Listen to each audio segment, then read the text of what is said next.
तो अगर आप नेगेटिव मार्किंग से बचना चाहते हैं तो उसका केवल एक तरीका है, वो इन वीडियो में एंड तक बने रहिएगा। हो सकता है कि कोई एक भी स्टेप आपके बहुत काम आ जाए, उसी एक स्टेप को फॉलो करके आप नेगेटिव मार्किंग से बच सके। तो अगर हम इस चीज से बचना चाहते हैं कि नेगेटिव मार्किंग को अवॉइड करें, बहुत कम से कम हम गलती करें, तो इस चीज के लिए कुछ नियमों को हमें फॉलो करना पड़ेगा।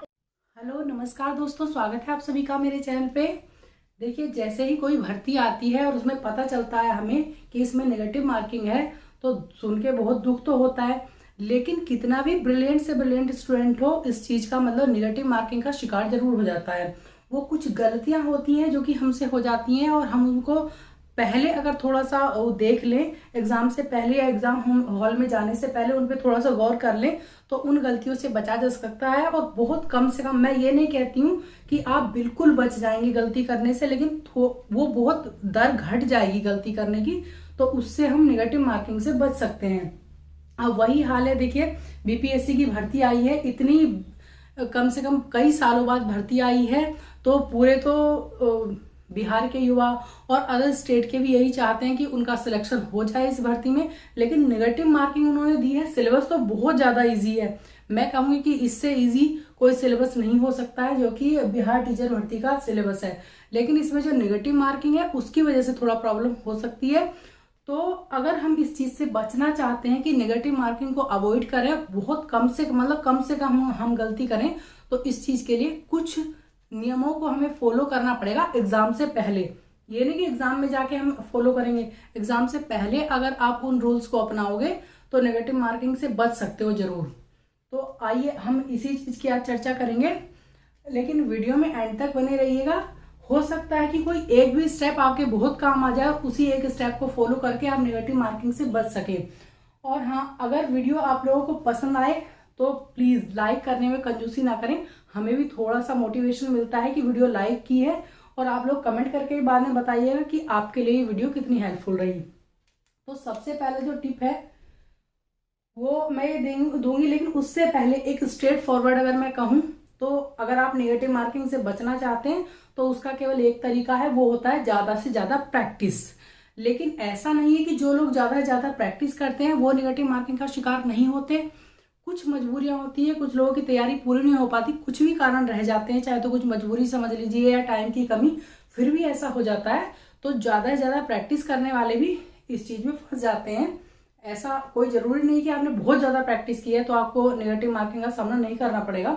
लेकिन ये कुछ रूल है। सबसे पहला रूल जो कि सब बताते हैं, मतलब टिप नंबर 1 मैं कहूंगी इसको, कि अगर आप एग्जाम हॉल में बैठे, एग्जाम पेपर लेकर के बैठे हैं, तो सबसे पहले आप रिलैक्स रहेंगे, बिल्कुल हड़बड़ी नहीं करेंगे, आराम से अपना पेपर खोलेंगे और सबसे पहले शुरू में जो सबसे इजी क्वेश्चन है उसको अटेम्प्ट करना शुरू करेंगे। मतलब उसका अगर आपने चारों ऑप्शन देखे हैं, ए बी सी डी, जो भी ऑप्शन देखे हैं आपने, इत्मीनान से पढ़ेंगे और उसको आप जो सही है उसको आराम से आप टिक कर देंगे। जो सबसे इजी, सबसे पहले जो इजी क्वेश्चंस हैं उनको आप टिक करते चले जाएंगे तुरंत। ऐसा नहीं कि वो तो देख लिया भैया ये तो इजी है, चलो बाद में इसको हम गोला भरेंगे, गोला तुरंत भरते चले जाएं, चाहे तो उसका ए हो, बी हो, सी हो, डी हो। ये टिप सभी बताते हैं। आप कहोगे इसमें नया क्या है? अब इसमें नया ये है कि जो बहुत ज्यादा इंटेलिजेंट स्टूडेंट्स हैं वो भी इस चीज में थोड़ा गलती कर देते हैं। गलती कहाँ कर देते हैं? इजी में भी, या तो ओवर कॉन्फिडेंस की वजह से गलती कर देंगे, या फिर जल्दी में देखेंगे यार ये क्वेश्चन तो हमने पढ़ा था, ए भी सही है, बी भी सही है, अरे क्या मतलब ऐसा लगता है कि सारे सही लगते हैं उस टाइम में जब हम एग्जाम हॉल में बैठते हैं जाके। तो जल्दबाजी में कभी कभी जो सही बिल्कुल इजी क्वेश्चन भी गलत हो जाता है। तो जल्दबाजी बिल्कुल नहीं करेंगे, ओवर कॉन्फिडेंट भी नहीं रहेंगे, और दूसरी बात, अपना आत्मविश्वास कम भी नहीं करेंगे। मतलब अति आत्मविश्वास भी नहीं दिखाएंगे, जल्दबाजी भी नहीं दिखाएंगे, और आत्मविश्वास कम भी नहीं करेंगे। कि कुछ लोगों को थोड़ा कंफ्यूजन होता है, उन लोगों को फोबिया होता है एग्जाम हॉल का। देखिए कुछ लोगों को ना ये एग्जाम हॉल का फोबिया होता है, वो घर पे सब चीजें बहुत अच्छे से करते हैं, पूरा सब कुछ, जितनी बार भी वो अगर कुछ अटेम्प्ट करेंगे तो पूरा कर लेंगे, जैसे टेस्ट देंगे या कुछ भी। लेकिन जब एग्जाम हॉल में बैठते हैं तो इजी से इजी क्वेश्चन भी वो गलत कराते हैं। तो इसके 2 रीजंस होते हैं, इसके भी 2 रीजंस में ये है कि घबराना नहीं है बिल्कुल भी। एग्जाम हॉल में आपको एग्जाम पेपर में से निकलकर कुछ भी काट नहीं लेगा, खा नहीं जाएगा। तो आराम से अपना पेपर सोल्व करें, ये समझे कि हम घर में ही बैठे हैं। दूसरी बात ये होती है कि घर पे ज़्यादा से ज़्यादा प्रैक्टिस करें। अगर हम ज़्यादा से ज़्यादा प्रैक्टिस करते हैं तो उसमें गलती होने की गुंजाइश बहुत कम हो जाती है। उसके 2 फायदे होते हैं। नंबर 1, हमारी रीडिंग की भी स्पीड बढ़ जाती है और समझने की भी स्पीड बढ़ जाती है। लेकिन जब आप प्रैक्टिस नहीं किए होते हैं तो क्या होता है कि अगर जैसे कोई क्वेश्चन है तो उसमें अगर कोई निगेटिव आंसर है तो उसको हम पॉजिटिव पढ़ लेते हैं, पॉजिटिव को निगेटिव पढ़ लेते हैं, तो उसमें हम गलती कर देते हैं। अगर पूछा है कि ये नहीं होता है तो हम हाँ वाला आंसर कर देते हैं, और हाँ होता है तो नहीं वाला। तो जल्दबाजी बिल्कुल नहीं करनी है। लेकिन सबसे शुरू में जो पोर्शन आपका मतलब बहुत अच्छा है उसको हम पहले टिक करेंगे। अब दूसरी टिप है, ज़्यादा लंबी नहीं करूंगी वीडियो को, थोड़ी सी शब्दों में समझाऊंगी।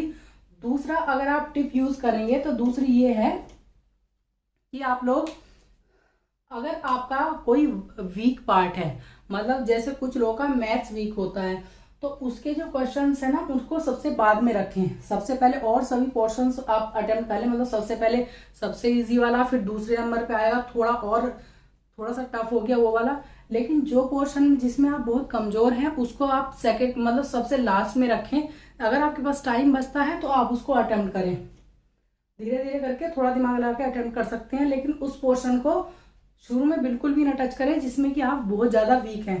देखिए ऐसा बिल्कुल नहीं होता है कि हर स्टूडेंट हर सब्जेक्ट में वीक होता है। कोई सब्जेक्ट हम लोगों का ऐसा होता है जो कि फेवरेट होता है, और किसी में तो हम मास्टर होते ही हैं।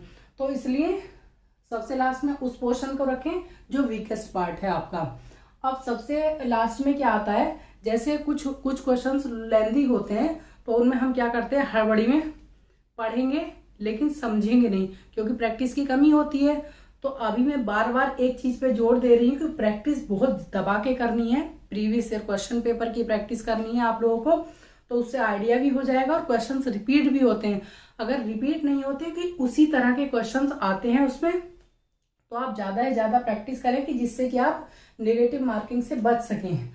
अब एंड में सभी बताते हैं जो एलिमिनेट सिस्टम होता है, सभी को पता भी है 4 ऑप्शन है, तो उसमें ऐसा नहीं है कि हमें कुछ भी समझ में ना आए, कुछ ना कुछ तो आता है भैया कि ये नहीं है, ये नहीं है। फिर 2 में हमें अगर वो रहता है कंफ्यूजन, तो 2 लास्ट वाले समझें जो आपके दिमाग में सबसे पहले आएगा कि हाँ ये वाला गलत या सही हो सकता है, तो उसी को टिक करें। ऐसा नहीं है कि फिर उसके बाद भी आप कंफ्यूज हो जाए, नहीं ये नहीं ये, वो अगर जो हमारे दिमाग में सबसे पहले आता है वही वाला सही होता है।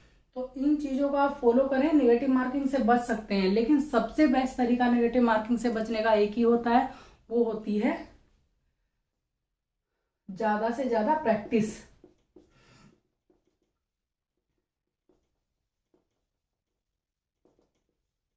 आप जितनी ज्यादा प्रैक्टिस करेंगे उतनी आपकी एक तो स्पीड बढ़ेगी क्वेश्चन पेपर को पढ़ने की, समझने की और सोल्व करने की। तो इसका तो कोई कहना चाहिए विकल्प ही नहीं है, बिल्कुल भी इसका कोई विकल्प नहीं है अगर आप नेगेटिव मार्किंग से बचना चाहते हैं। और वैसे तो पता नहीं कितने हैं। फिर उसके बाद लास्ट में एक चीज और आती है, आप अगर तुक्का लगाना चाहते हैं, देखिए तुक्का भी आप लगा सकते हैं, उसमें नेगेटिव मार्किंग के चांसेस ऐसे रहते हैं। नेगेटिव मार्किंग आप लोगों को पता है कि किस लिए रखी जाती है, इसलिए रखी जाती है कि जिससे कि योग्य शिक्षक या जिस चीज के लिए हम चूज कर रहे हैं वो योग्य मिल सके हमें। तो तुक्का लगाने में भी एक वैज्ञानिक चीज है। मान लिया आप लोगों के, उन लोगों को तुक्का जरूर लगाना चाहिए जिनके की 60% नहीं बैठ रहे हैं, मतलब जो मानक दिया हुआ है उस एग्जाम का, अगर उतना मानक नहीं बैठ रहा है आपका, पूरे आपने काउंट किए तो उतने क्वेश्चन नहीं हो रहे, तुक्का जरूर लगाएं। इनमें तुक्का लगाने का जो वैज्ञानिक तरीका है वो ये है, सबसे पहला देखिए आप लोगों के अगर बहुत कम बैठ रहे हैं क्वेश्चन तो आपको तुक्का लगाना पड़ेगा एंड में जाके। अब उसमें क्या होता है, देखिए 1/4 मोस्टली जो होती है 1/4 होती है, जो कट होता है मार्क 1/4 होता है। तो उसमें मान लिया आपके बहुत कम बैठ रहे हैं, जो आपने क्वेश्चन काउंट किए तो 40 क्वेश्चन ओनली बैठ रहे हैं। अब आके आपको और भी करने, मान लिया आपने 20 में तुक्का लगाते हैं आप, तो 20 में से आपके 15 सही हो गए और 5 जो हैं वो गलत हो गए। तो इसमें 5 में कितना नंबर कटेगा आपका, 1.25 मार्क्स ओनली कटेगा और 15 मार्क्स आपको मिल रहे हैं। तो अगर इसमें से 15 में से अगर आप इसको लेस करते हैं तो आपके पास कितने मार्क्स बचेंगे, इससे तो अगर इसकी तुलना में देखा जाए तो बहुत सारे मार्क्स है। अगर आपके इतने मार्क्स कटते हैं और इतना आपको मिलता है तो इसमें नुकसान नहीं है तुक्का लगाने में। अगर अब कुछ लोग ये कहेंगे कि मैडम अगर पूरे के पूरे 20 ही रॉन्ग हो गए, तो ऐसा बहुत कम ही से होता है कि हमने 20 में तुक्का लगाया, 20 के 20 रॉन्ग हो गए, ऐसा कभी नहीं होता है। तो अगर आपका जो एंड में चल के जो पूरे आपने क्वेश्चन अटेम्प्ट करने हैं वो बहुत कम बैठ रहे हैं, तो आपको एंड में तुक्का लगाना पड़ेगा। और तुक्के में भी ऐसा नहीं कि बिल्कुल अंधेरे में आप अंधेरे में तीर चला रहे हैं, आपने पढ़ा नहीं है, ऐसा कोई नहीं जाएगा एग्जाम देने की जिसने बिल्कुल नहीं पढ़ा होगा। तो इससे बचा जा सकता है। लेकिन सबसे बड़ा जो नेगेटिव मार्किंग से बचने का रास्ता है, ज़्यादा से ज़्यादा प्रैक्टिस। मैंने पहले भी यही कहा था और लास्ट में भी यही कह रही हूँ, इसका कोई विकल्प नहीं है बिल्कुल भी। तो अपनी तैयारी करते रहिए। मैं आशा करती हूँ कि आप लोगों के लिए वीडियो हेल्पफुल रही होगी और ये भी आशा करती हूँ कि आप लोगों की तैयारी बहुत अच्छी चल रही होगी और भगवान करे आप लोगों का सबका सिलेक्शन हो जाए बहुत जल्दी। तो मिलती हूँ फिर नेक्स्ट वीडियो में, तब तक के लिए नमस्कार। अपना ध्यान रखिएगा, अपनी तैयारी अच्छे से करते रहिएगा।